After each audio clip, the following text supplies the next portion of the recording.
Les amis, j'espère que vous allez bien, malgré tout le tumulte, malgré tout ce qui se passe, car en ce qui me concerne, c'est la défaite. On est mort, les amis, c'est fini, il n'y a plus rien à gratter.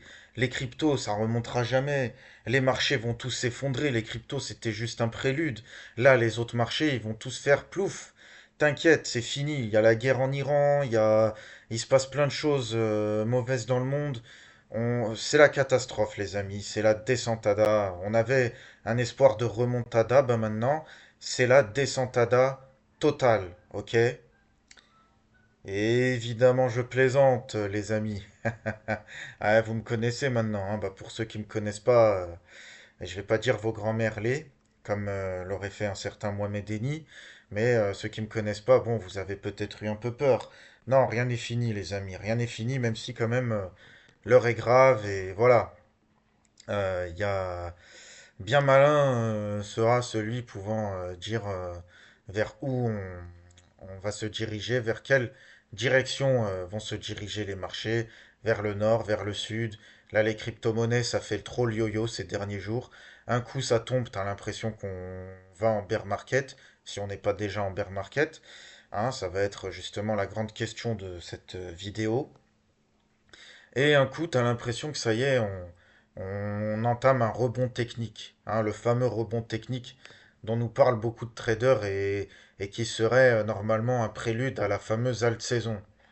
Bah écoute, on va voir ce qu'il en est. En attendant, n'oublie pas de t'abonner, commente, donne ton avis, que tu sois d'accord ou pas, partage, et blablabla, et blablabla. Hein, tu connais la musique. Désolé de t'embêter avec ça, mais voilà, moi je ne fais pas payer mes analyses, donc c'est ma rétribution, moi, les likes, les commentaires, ça aide au référencement, et voilà, ce serait bien qu'on soit un peu plus nombreux et qu'on on partage plus, hein. Si je veux parler tout seul, je parle à mon miroir. Voilà, je me regarde dans une glace et je parle comme un fou, voilà. J'aurais qu'à faire ça. Bon, on commence donc. Il y a eu le crash des crypto-monnaies. Donc là, je suis sur le graphique du Bitcoin. Là, pour l'instant, là, je vais t'expliquer dans ce genre de phase, tu as juste besoin de regarder le Bitcoin. T'as pas besoin de regarder d'autres cryptos. Le Bitcoin, il t'indique la santé du marché des crypto-monnaies à lui tout seul. Voilà, là, la corrélation des altcoins avec le Bitcoin se voit à merveille dans ce genre de situation. Donc, le Bitcoin, ben, c'est la dégringolade, hein, depuis les plus hauts d'octobre dernier. Là, on avait tapé les 126 000 dollars. Bon, bah maintenant, on est retombé. Voilà, on a méché même presque sur la moyenne mobile 200. Donc, on a stagné à 60 000 et quelques dollars avant de remonter un peu.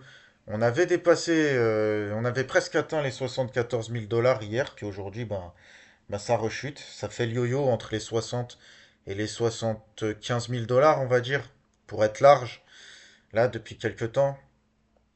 Donc, euh, donc voilà, est-ce qu'on est sur un long range? Est-ce qu'on est sur une chute en escalier? On verra ça.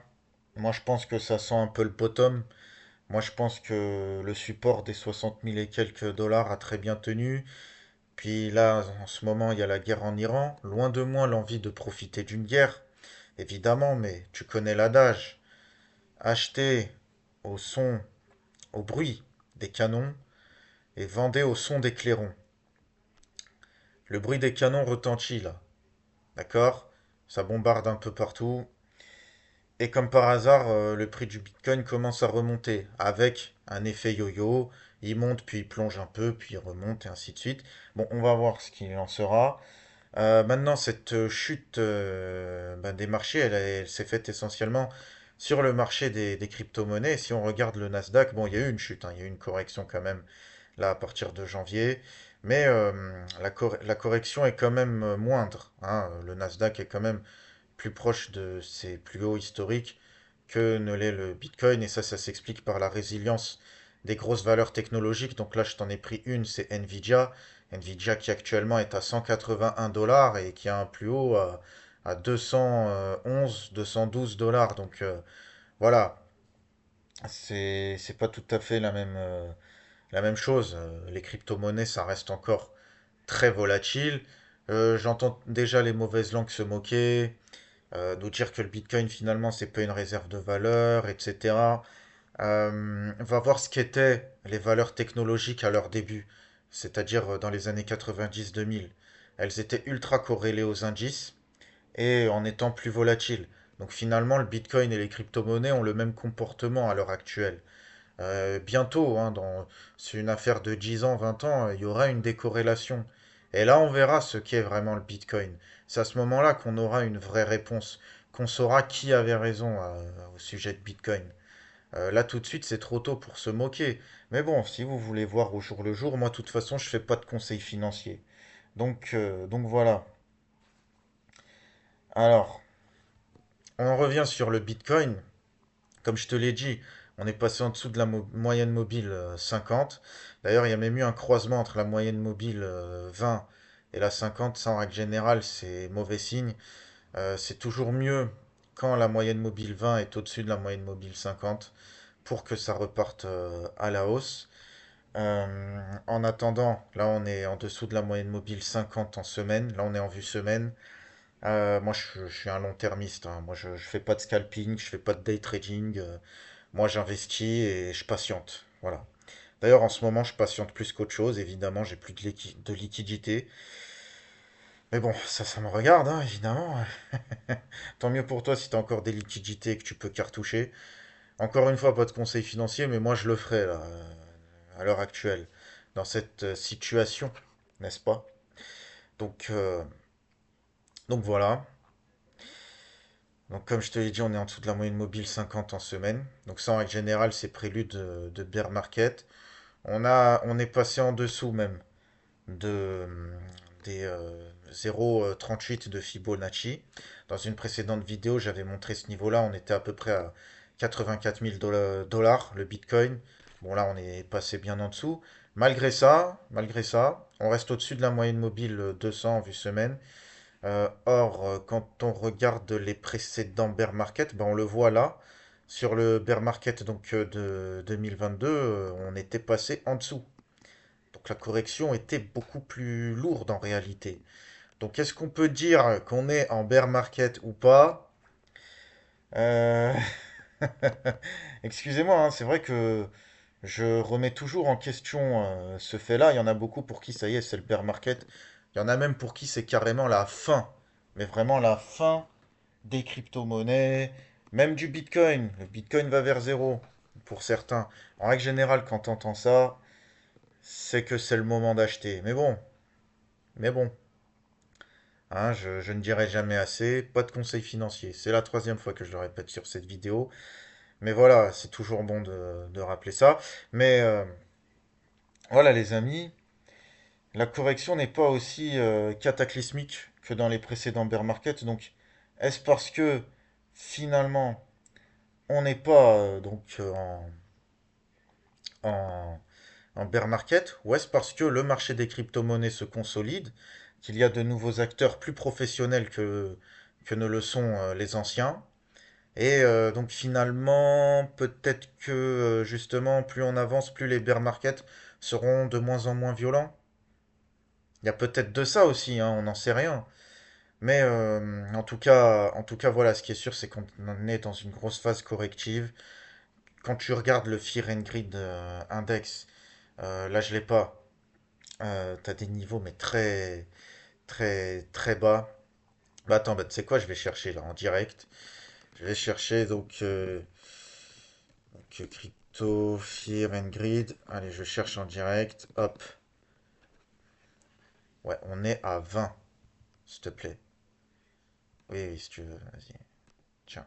Oh, pardon. On est à 20 en Fear and Greed. Donc, oui, c'est un peu c'est un peu spécial. Maintenant, il y a un truc intéressant aussi. C'est la Bitcoin dominance qui atteint quand même un niveau de 58%. Donc on est quand même en baisse là depuis un certain temps. On était au-dessus des 60%. Là on est repassé en dessous.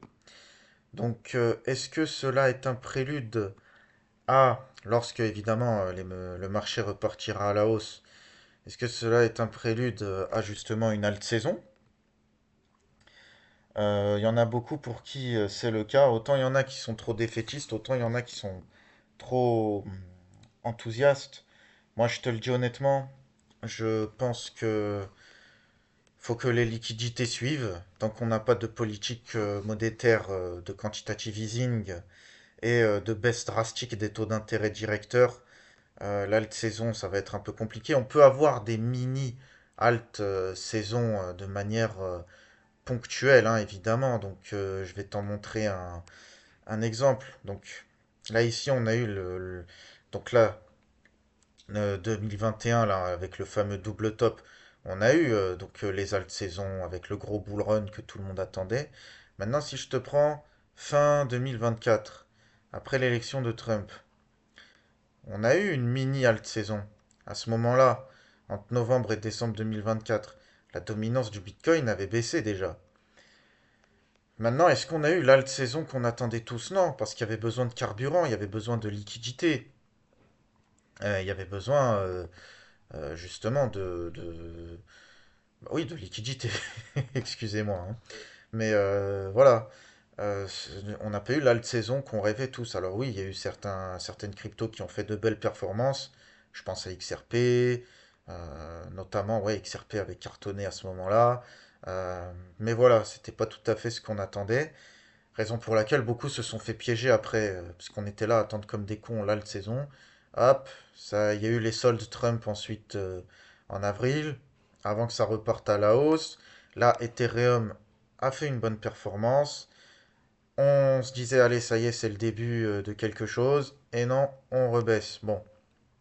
En fait, moi, je pense que tant qu'il n'y a pas de quantitative easing, de baisse drastique des taux d'intérêt, on peut avoir une halte saison, mais ce sera différent des autres. Soit on va vivre des hausses fortes, mais ponctuelles, comme fin 2024. Et donc là, on aura des mini alt saison. Il faudra prendre des profits, hein, même si c'est pas l'alt saison qui va nous changer nos vies, hein, comme en 2021. Ou alors, on va avoir une phase haussière, mais beaucoup plus lente que ce qu'on a eu avant, beaucoup plus lissée dans le temps, avec finalement une genre d'alt saison où la BTC dominance va baisser, mais doucement, petit à petit.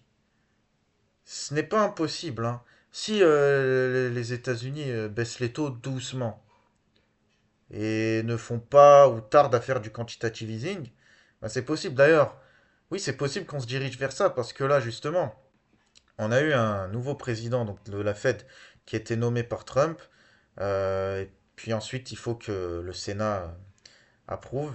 Je ne sais pas si ça a été déjà fait ou pas, je ne sais pas, mais en tout cas, voilà. Trump finalement a décidé de nommer donc Kevin Warsh et non pas Kevin Hassett qui était pressenti. Et justement, la nomination de Kevin Warsh avait fait déjà baisser les cours des crypto-monnaies parce que Kevin Warsh est considéré comme plutôt hawkish, c'est-à-dire plutôt réfractaire à baisser les taux et à faire de l'assouplissement quantitatif. En règle générale, maintenant, on ne sait pas. Peut-être qu'il a eu une bonne discussion avec Trump. Après Trump, bon, est-ce qu'il nous dit vraiment ce qu'il souhaite faire ou est-ce qu'il nous banane? Moi, plus on avance, plus j'ai l'impression que Trump fait exprès de faire baisser les cours pour que l'Amérique puisse tout racheter à bas prix, en fait. J'ai l'impression qu'il fait exprès de provoquer des soldes pour faire ça. Voilà, c'est mon côté un peu complotiste, j'assume, hein, désolé. Mais c'est le sens, c'est l'unique sens que je trouve à ce qu'il fait. Il fait tellement n'importe quoi, il y a tellement de trucs qui se contredisent entre eux. Bref. Mais en tout cas, c'est intéressant. Donc là, tu peux le lire hein, si tu mets pause. On a quand même un président de la Banque centrale américaine pro-crypto, hein, qui considère que c'est une alternative générationnelle alors. Hein, tu vois, c'est quand même pas rien. C'est quand même pas rien. Donc il y a du bon. On verra hein, de toute façon. On verra bien. En tout cas, bon, j'avais prévu de te montrer d'autres choses, mais finalement, ça risque d'être ouais, un peu trop long. Je pense qu'on va en rester là pour cette vidéo. Donc n'hésite pas à me dire ce que tu en as pensé, si tu penses que on est en bear market ou on va vers un vrai bear market, ou si on entame un rebond technique, hein, le fameux rebond technique qui va être suivi de la fameuse halte saison qu'on attend tous, n'est-ce pas? Voilà, dis-moi en commentaire et je te dis à très bientôt et surtout n'oublie jamais que ce bon vieux Max Invest ne retourne jamais sa veste. Allez, ciao, bye bye.